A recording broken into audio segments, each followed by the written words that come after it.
Hello and welcome to the Flipping and Wholesaling Houses in New York show. I'm Michael Pinter. I know the lighting is terrible. I apologize. On this show, I teach you how to start flipping or wholesaling houses in New York, or if you're already doing it, how to grow your business. I've been getting a lot of questions around, and these are pretty good questions. I never really dealt with this before, so I'm happy that I've got this.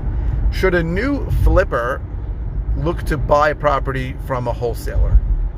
Now, the real answer is yes, you should. And people that are new and want to flip, I tell them to contact the few decent wholesalers that are in my area. I give them their number, that's fine. But today it's going to be hard. Now, why? So why do I tell them to do that? So a couple things. Today is really an unbelievable time, right? I'm getting more for my wholesale deals than I ever thought. And very often, if you're new, those prices are going to get away from you. But it's very good to see. First of all, get on lists of people that are selling. They may send you a property where you know something somebody else doesn't, right? That happens. You may know something about the area. You may know something about the property. You may know something about the property behind it that's available that they don't know. So it's good to know. And it's also good, even if you don't know anything special, to see the prices that wholesalers are putting out there and figuring out, what is their thought process, right? What are they thinking?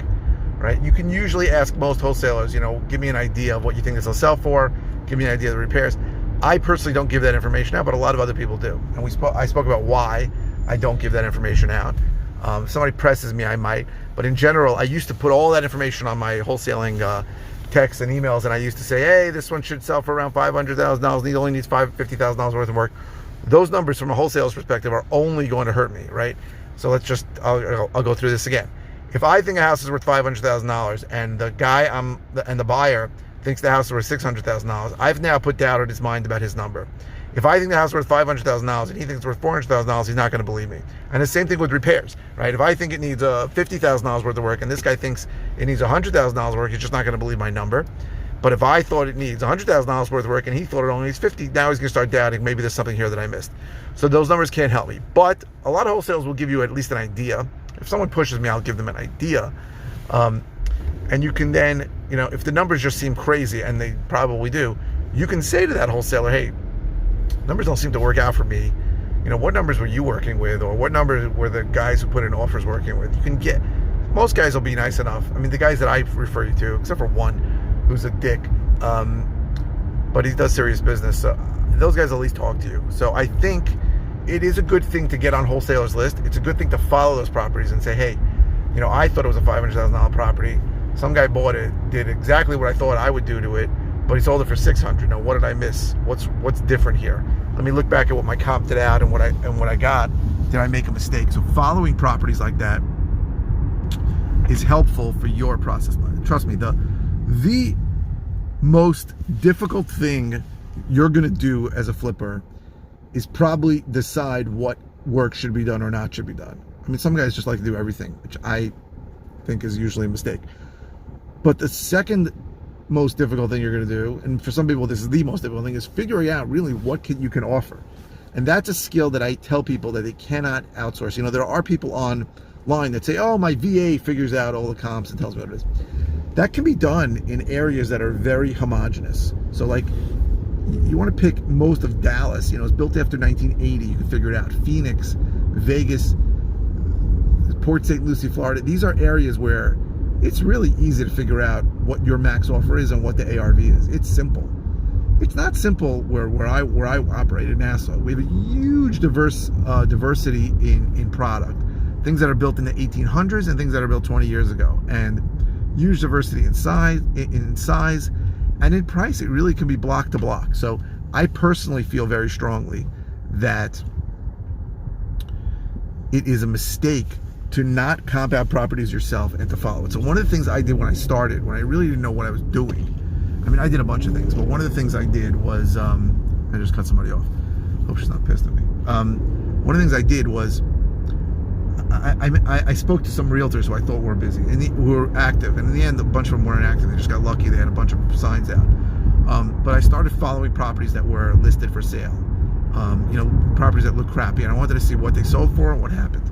Another thing I did was the first 4 years is that I went to every auction in Nassau County every Tuesday for 4 years, and I took very, very good notes, and I followed a lot of these properties. And that's really where I started over years. It took me years, right? I made a lot of mistakes, and I learned over years. But over the years, I started to realize that guys were able to pay more at an auction than me because their max repairs that they were figuring were less than mine. And when I saw the work that they did, I noticed a lot of these guys didn't do as nice a work as I did. A lot of these guys did much, I'm not going to say cheaper, but a lower grade of repair and less repairs, and sold the property for a little less than I was, but probably were making more money than I was, right? I mean, obviously, if you're spending less on construction and you're getting rid of it quicker, even if you sell it for 5% less or 10% less, you can still make more money. And that really reframed my entire thought process of what I've been doing for the last 5 or 6 years, which is, you know, do as little work as possible to make a decent profit. And I see people that do not do that. I see people every day who are like me my first 4 years, right? I wanted to be Tarek El Moussa from Flip or Flop. I wanted my house to be the best.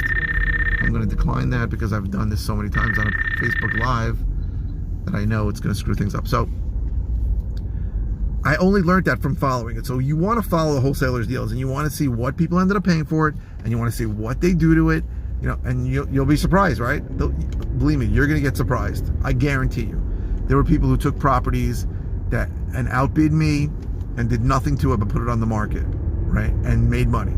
It happens. That's one of the ways I figured out that I can wholesale deals and I can do minimal work or no work and put it out on the market. Like, I didn't believe that was possible for a long time. I thought very strongly that if I wasn't doing significant work to a property, then I almost wasn't entitled to make a profit on it. But that's not the case. It's not. Now, we are beholden to the ridiculous closing costs in New York, but the idea that you can buy a property at a significant enough discount, do nothing to it, put it out on the market at a significant bump, and still make a profit is something that was crazy to me, but now I do all the time. So by following a bunch of properties that come from wholesalers, you will see this through all the way, and you get to see what did they do. You know, I thought it needed a third bathroom. Obviously it didn't, because this guy made money only 2. And you're going to learn a lot of things from it. Hey, this guy added a level and sold it for a number that's astronomical. Maybe that's something I can think of. You want to follow these properties and see what work they do, so that you can figure out what to do and what not to do. It's very important. I promise you. Nobody talks about this, but deciding what to do. If you're a flipper, right, you want to close on properties and fix them up and flip them. Deciding what to do and what not to do, it was for me the hardest thing I ever did, right? And I wanted to do everything. And I remember the first time I had a property, I remember the address, 288 Travis Avenue in Elmont. There was a bathroom in it that was like 15 years old, and it wasn't bad. And I thought, well, can I leave this bathroom? Like, I almost felt like I didn't deserve to make money on it if I left the bathroom. And I left the bathroom and I sold it for the same price that I would have sold it off if I redid the bathroom. I mean, listen, I'll never know. Maybe I would have got more money if I redid the bathroom. But I wanted to get $400,000 for it, and I think we got $390 or something. It was right there. So the answer is yes, you should be going to wholesalers. The problem is now the prices are going to be crazy, but it's going to give you insight into deals that you could be getting shortly. So I would say yes, you should, without a doubt, talk to wholesalers, get on their list, follow the properties to learn. Go in there, see if they'll give you feedback onto what they think the ARV is, see if it matches your ARV, do your numbers first, and get ideas on their estimates, and talk to them and say, hey, were you thinking that we need to redo this bathroom? Were you thinking we have to do this whole kitchen? And, you know, some wholesalers are going to say, yeah, do it all. And some wholesalers are going to go, I wouldn't. So I'm honest with that stuff. Like, I always want to do less, and I tell people, right? And I had a deal recently with wholesale for a lot of money, and I thought it was a $40,000 or $50,000 rehab. People came in and told me it was $140,000. Listen, you can always spend $140,000, $200,000. It's easy. But, you know, that's, everybody thinks differently. And you as a new flipper, you are going to want to talk to wholesalers for sure. So you can just see the properties that come through. Doesn't mean you're going to buy anything right now, as the numbers are nuts. But that'll shift eventually, and then being on their list will be helpful to you. And they're happy to put you on their list. They're happy to disseminate their list to their properties to as many people who might buy it as possible. And telling them you're new is not always a bad thing, because The truth is sometimes new people pay more than others. So I would say, yes, you should be talking to wholesalers, but in the current crazy market, it'll be difficult for you to get a deal, but you never know. Like I said, you might know something that other people don't know. And your ARV might be different than other people. Because you know, for example, the person who lives next door wants to sell the house.